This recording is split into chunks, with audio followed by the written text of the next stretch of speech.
ចឹងយើងដឹងថាអ្វីដែល transform គឺពិតជាពិបាកឯងតែបើសិនជាយើងអត់ដើរអត់ឈានជើងទៅធ្វើការ transform ទេយើងនៅបន្តនៅក្រោយដដែលព្រោះ AI វាមិនមែនជា future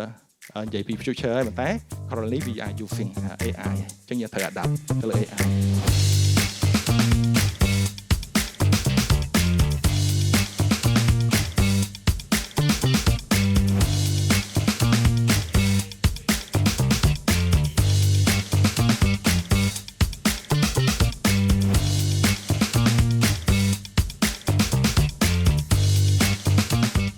សម្រាប់ខ្ញុំ AI វាជា tool មួយដែលមានសារៈសំខាន់នៅក្នុងសម័យបច្ចុប្បន្ន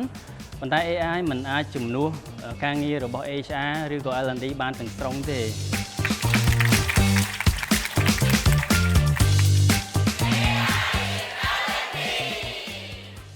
រឿងក្រុមដំបូលមួយមានភាពកក់ក្ដៅ